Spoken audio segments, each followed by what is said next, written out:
নমস্কার বন্ধুরা, আমার বং ইন্দু হেসেলে আপনাদের সবাইকে স্বাগত জানিয়ে আজকের রেসিপি শুরু করছি। তো আজকে আমি রান্না করব লাল লাল করে আলু দিয়ে মাটনের ঝোল। তো এর জন্য আমি মাটনটা ম্যারিনেট করে রেখেছি।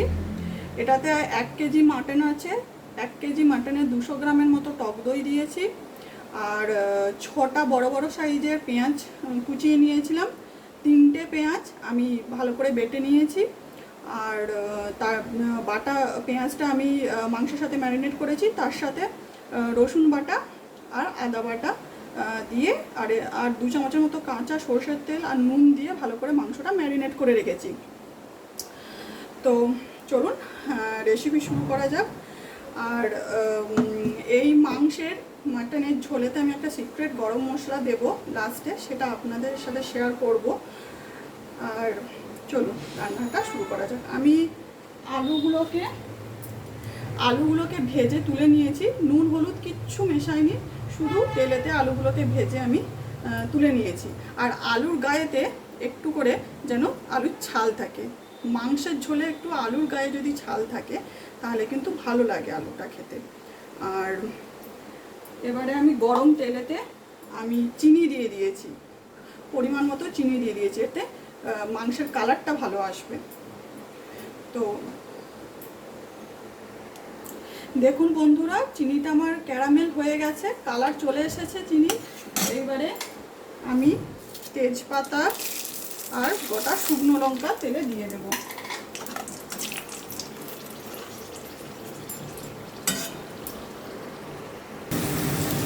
আমি পেঁয়াজ কুচিটা দিয়ে দিয়েছি। বড় বড় 6টা পেঁয়াজ কুচিয়েছিলাম, 3টে আমি মাংসতে বেটে দিয়েছি, মাংসতে ম্যারিনেট করে দিয়েছি, আর 3টে পেঁয়াজ আমি কুচিয়ে তেলেতে দিয়েছি। মাংসে পেঁয়াজ বাটা, একটু রসুন বাটা, আদা বাটা দিয়ে মাংস যদি ম্যারিনেট করা হয় তাহলে মাংসের গ্রেভিটা হয়, খেতে ভালো লাগে। তাই পেঁয়াজটা ভেজে নেব। পেঁয়াজটা ভাজার সময় একটু অল্প করে নুন দিয়ে দেবো, কারণ এতে পেঁয়াজটা নরম হবে। নুন দিলে পেঁয়াজটা নরম হবে, তাড়াতাড়ি ভাজাটা হয়ে যাবে। দেখুন বন্ধুরা, পেঁয়াজটা আমার প্রায় ভাজা হয়েই এসেছে, কত সুন্দর কালার এসেছে। প্রথমে তেলেতে আমি চিনিটা দিয়েছিলাম ক্যারামেলের জন্য, চিনির জন্য দেখুন কালারটা কত সুন্দর এসেছে। আর প্রথমেই বলা হয়নি, আমি 1 কেজি মাংসে 12 চামচের মতো তেল দিয়েছিলাম। তো তেলটা আপনারা আপনাদের প্রয়োজন মতো দেবেন। পেঁয়াজটা আমার ভাজা হয়ে গেছে। এইবারে আমি রসুন বাটা দেব আর আদা বাটা দেব। আমি এখান থেকে হাফ রসুন বাটা আর হাফ আদা বাটা মাংসে কিন্তু ম্যারিনেট করার সময় দিয়েছিলাম। তো রসুনটা আমি শুকনো লঙ্কা আর কাঁচা লঙ্কা দিয়ে বেটে নিয়েছিলাম। এই পুরো রসুন বাটাটা আমি দিয়ে দেব, আর আদা বাটাটাও দিয়ে দেবো, দিয়ে এটা ভালোভাবে আমি কষিয়ে নেব। দেখুন বন্ধুরা, আমার রসুন আর আদাটা ভালোভাবে আমি কষিয়ে নিয়েছি। মশলার কাঁচা গন্ধ চলে গেছে, তেল ছেড়ে দিয়েছে মশলা থেকে। এবারে আমি টমেটো কুচি দিয়ে দেবো, একটা বড় টমেটো কুচিয়ে রেখেছিলাম, এটাতে আমি দিয়ে দেবো। যেহেতু আমি 200 গ্রামের মতো টক দই আমি ম্যারিনেট করেছি মাংসটাতে, টমেটো কুচিটা আমি দিয়ে দেবো, আবার ভালোভাবে আমি করতে থাকবো। টমেটোটা আমার নরম হয়ে গেছে। এবারে আমি 2 চামচের মতো হলুদ গুঁড়ো দিয়ে দেবো, আর দিয়ে দেবো কাশ্মীরি রেড চিলি পাউডার।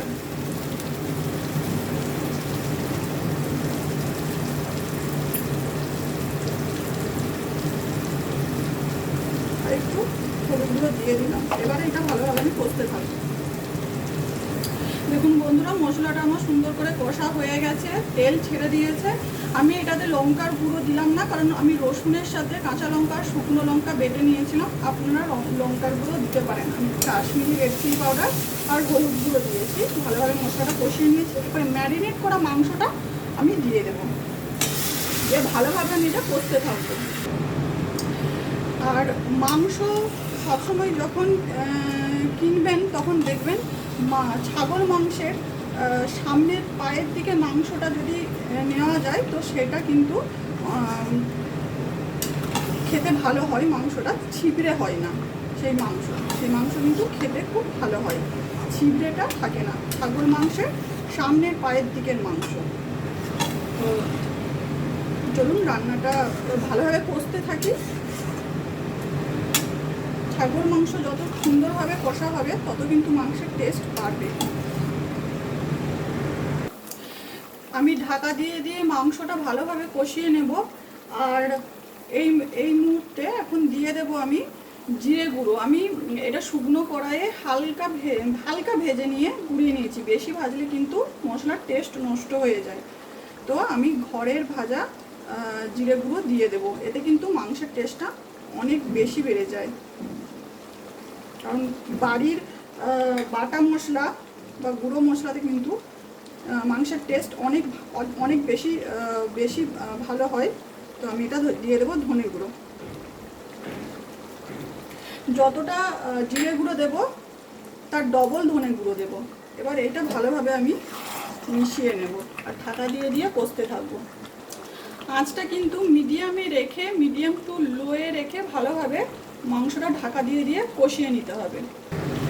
দেখুন বন্ধুরা, মাংসটা আমার ঢাকা দিয়ে দিয়ে কষতে থাকছি। আর যেহেতু আমি পেঁয়াজ বাটা দিয়ে মাংসটা ম্যারিনেট করেছিলাম, সেহেতু কিন্তু মাংসের গ্রেভিটাও খুব সুন্দর হয়েছে।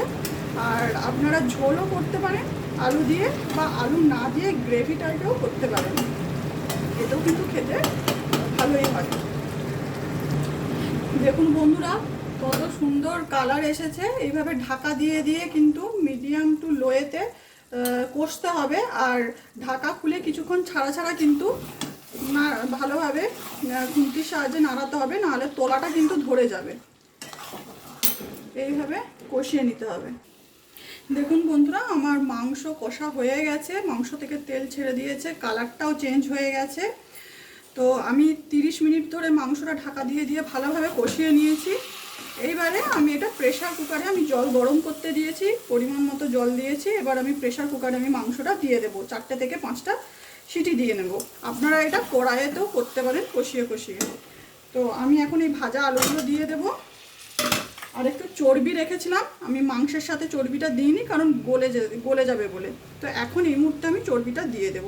দিয়ে ভালোভাবে মিশিয়ে আমি প্রেশার কুকারে 4 থেকে 5টা সিটি দিয়ে নেব।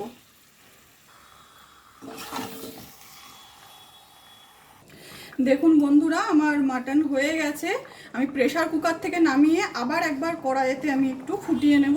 আর কত সুন্দর কালার এসেছে দেখুন। চর্বিটাও আমি যেহেতু প্রেশার কুকারে সিটি দেওয়ার সময় দিয়েছিলাম, তাই চর্বিটাও গলেনি।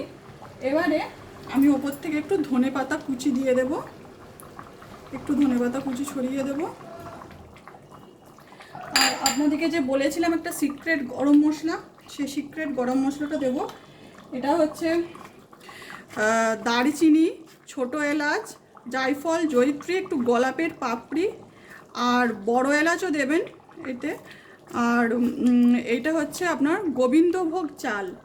গোবিন্দভোগ চাল আমি এই গোটা গরম মশলার সাথে দিয়েছিলাম। আচ্ছা, গোলাপের পাপড়ি যদি থাকে গোটা গরম মশলায় তো দেবেন, না থাকলে কোনো অসুবিধা নেই, কিন্তু ছোট এলাচের পরিমাণটা একটু বেশি দেবেন। আর এর সাথে বড় এলাচ দেবেন। আর গোবিন্দভোগ চালটা যদি গোটা গরম মশলাতে দেওয়া হয় তো সেটা সেন্ট এবং খাবারের টেস্ট আরও বেড়ে যায়। আর এটা আমার সিক্রেট গরম মশলা। আর এই গোলাপের পাপড়ি কিন্তু বিরিয়ানি গোটা গরম মশলাতে পাওয়া যায়। তো এইটা আমি গোটা গরম মশলাটা আমি ভালোভাবে শুকনো কড়াইয়ে ভালোভাবে ভেজে নিয়ে, হালকা ভেজে নিয়ে আমি গুঁড়িয়ে নিয়েছিলাম। তো এটা আমি গরম মশলাটা দিয়ে দিলাম। ব্যাস।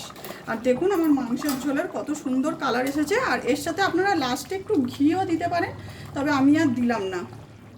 ব্যাস, আমার মাটনের লাল লাল ঝোল রেডি। আর এটা আপনারা আলু না দিয়ে গ্রেভি টাইপেও করতে পারেন। তো চলুন বন্ধুরা, আজকের মতো এখানেই আমার রান্না শেষ করলাম। সকলে সুস্থ থাকবেন, ভালো থাকবেন। নমস্কার।